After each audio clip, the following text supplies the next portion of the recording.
Jadi dalam menjawab persoalan apakah ada tak adanya pertandingan jawatan Presiden Parti, menurut Datuk Maslan, dia kata keputusan sama ada jawatan Presiden dan timbalan Presiden ini dipertandingkan atau tidak, dia kata tunggulah, belum dibuat, tak ada.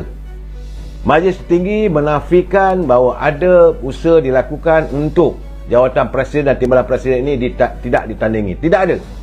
Apa yang berlaku hanya sekadar lontaran pandangan ahli-ahli peringkat akar umbi, ketua-ketua bahagian. Saya, sini yang menjadi polemik. Oh, tak ada demokratik lah dalam UMNO ni. UMNO tetap akan mengadakan pemilihannya pada tahun 2023. Itu mesti. Cuma jawatan yang menjadi tumpuan adalah jawatan Presiden. Ini yang menjadi tumpuan, saudara. Presiden dan timbalan Presiden. Mulalah orang mengatakan bahawa ada cadangan daripada ketua bahagian ini Sungai Besar, Datuk Jamal. Dia minta kalau boleh jangan ada pertandingan. Lepas itu disaut oleh bahagian-bahagian yang lain. Kemudian ada pula bahagian yang tak bersetuju. Macam ada Mokhtar Rendin, apa ke, Nenek Esko Pemuda, mengatakan bahawa tak ada demokratik.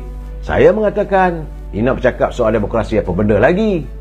Kalau mengikut dulu pun, zaman Dr. Mahathir pun jawatan Presiden, siapa nak lawan? Tak boleh lawan. Disediakan kota lah, mesti ada 20, sekurang-kurangnya dapat 100 pencalonan lah, mesti 20% lah. Banyak syarat-syarat yang letakkan. Tapi kali ini tidak. Presiden UMNO tidak meletakkan. Datuk Seri Zahid, dia tak ada ambil kisah. Tanding-tanding lah, dia kata. Jadi masalahnya sekarang ni, ini dipolemikkan.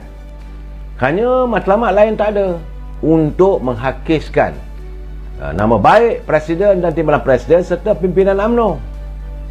Saya dah katakan, saudara, semalam, kemarin dulu pun saya katakan UMNO harus berwaspada. Bukan saja UMNO, warga Parti Keadilan juga harus berwaspada. Kerana usaha masih dilakukan oleh puak yang sana tu, puak baju hitam. Saya panggil puak hitam lah, saudara. Puak-puak ini masih lagi berusaha untuk mengambil alih jawatan Presiden UMNO untuk membolehkan mereka menggadaikan UMNO kepada Perikatan Nasional. Jika ini berlaku, maka wujudlah semula sekali lagi langkah seperti langkah Kajang. Ini yang saya katakan, ada usaha untuk mewujudkan kembali kesongsangan dalam politik di tanah air kita ini. Sekarang ini, suka tak suka, saya dah cakap, mesti kita menerima hakikat sepatutnya yang menerajui negara adalah Parti Pakatan Harapan, pimpinan Datuk Seri Anwar Ibrahim. Parti-parti yang lain sepatutnya membantu untuk menyokong boleh membentuk kerajaan. Saya dengar juga kenyataan satu dua orang ini, mereka yang agak celupar, yang mempersoalkan kononnya bahawa apa yang terjadi hari ini adalah agenda yang telah pun di-set up oleh antara Datuk Zahid dengan Datuk Seri Anwar Ibrahim. Saya kata tak betul. Bila contohnya Tan Sri Anwar Musa, saya dengar lah dia kata terbuktilah apa yang mau dirancang oleh mereka, akhirnya Datuk Seri Anwar Ibrahim jadi Perdana Menteri, maka Datuk Zahid jadi timbalan Perdana Menteri. Inilah perancangan mereka. Maka dalam pilihan raya itu UMNO tidak menang besar, Pakatan Harapan yang menang besar. Itu omelan. Bagi saya menafikan, saya tak betul. Sepatutnya bayangkanlah bagaimana kalau saat Duli Yang Maha Mulia Sri Paduka Baginda Yang Tuan Agong mencadangkan, menyarankan agar dibentuk satu kerajaan perpaduan antara Pakatan Harapan dengan Perikatan Nasional. Jika itu berlaku, apakah terjadi? Datuk Seri Anwar Ibrahim jadi Perdana Menteri, Zahid Hamidi jadi timbalan Perdana Menteri. Nah, ini keadaan tak betul, saudara.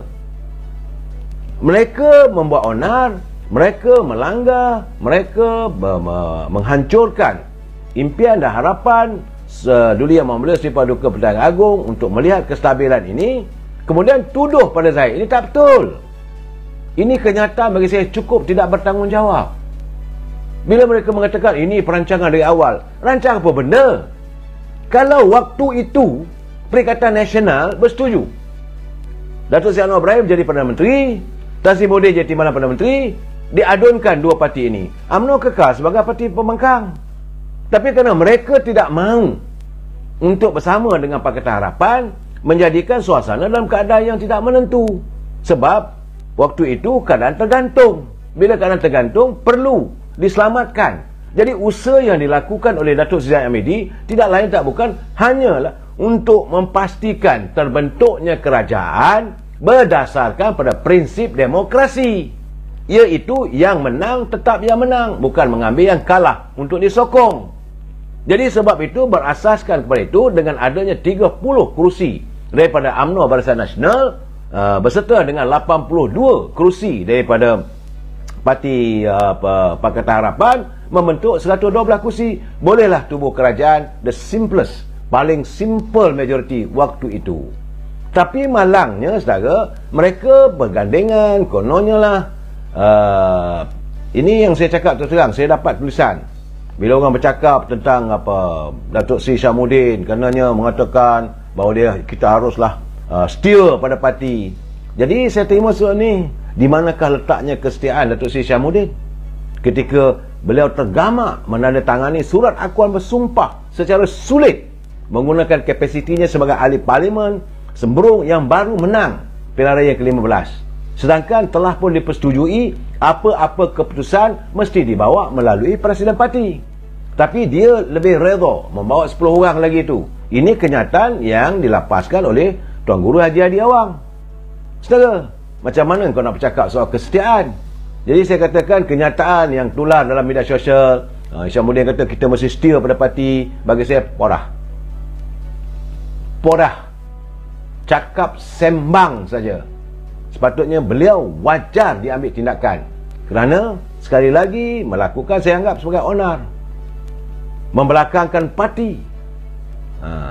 Sebab itu saya harap teman-teman daripada Parti Keadilan khususnya jangan diburukkan Datuk Seri Zahid Hamidi, sebab beliau merupakan antara penyelamat. Kalau tidak ada tertubuhnya kerajaan hari ini, tidak akan jadi Datuk Seri Anwar Ibrahim sebagai Perdana Menteri, kerana Tan Sri Muhyiddin matlamatnya nak jadi Perdana Menteri, walaupun dia punya parti cuma dapat minoriti di kalangan majoriti. Dia cuma minor 73 kursi, yang majoritinya adalah ini Parti Amanah, parti Kerajaan Perpaduan. Kumpulan Pakatan Harapan dapat 82, kumpulan Tan Sri dapat 73, UMNO 30. Tapi bila dua ni tak nak bercantum, UMNO harus membuat keputusan. Keputusan dilakukan oleh Datuk Zahid adalah bersama dengan Datuk Seri Anwar Ibrahim, kerana menyantuni prinsip demokrasi. Yang kedua, menyantuni saranan istana. Ini saya kena war-warkan juga. Walaupun orang kata tiap-tiap malam bercakap, saya kena bercakap sebab ada lagi pihak yang masih menafikan persoalan ini, yang masih mengatakan Datuk Zahid ini dia sudah pun bercerita dari lama dah dengan Datuk Seri Anwar Ibrahim, menyokong Seri Anwar Ibrahim, hendakkan kerajaan ini kerajaan Parti Keadilan dan DAP. Mereka tak bersebut pun tentang PBM. Artinya Datuk Zahid ini sudah melanggar prinsip. Dulu kata no PBM, no PKR, no DAP. Dia tak sebut pun no PBM. Inilah cara mereka melontarkan pandangan politik yang tidak baik. Keadaannya apa yang kita katakan waktu kita bertanding solo. Lepas bertanding kita jumpa balik. Siapa yang menang majoriti dalam prinsip dan demokrasi kita sokong. Apatah lagi apabila tuanku menyarankan, kerana Tan Sri Muhyiddin tak nak. Cuma yang kita hairan kenapa Syamuddin yang hari ini mulalah bercakap soal perpaduan, mula bercakap macam mana nak memperbaiki Barisan Nasional. Kita dalam keadaan begini untuk menghadapi masa depan. UMNO Barisan Nasional ni kena diperbetulkan. Siapa nak perbetulkan? Bagi saya ketiadaan kamu dalam UMNO lebih mudah UMNO diperbetulkan. Saya cakap terus terang. Sebab terbukti di mana letaknya kesetiaan sanggup bersekongkol dengan Tan Sri Muhyiddin, yang berada di kalangan orang yang nak membunuh UMNO. Saya hairan. Apakah dia tak terfikir apa yang berlaku pada UMNO dan BN? Kiranya kerajaan hari ini dipimpin oleh Tan Sri Muhyiddin. Apakah dia tak belajar lagi apa yang terjadi pada pemimpin UMNO? Tak ada fikir.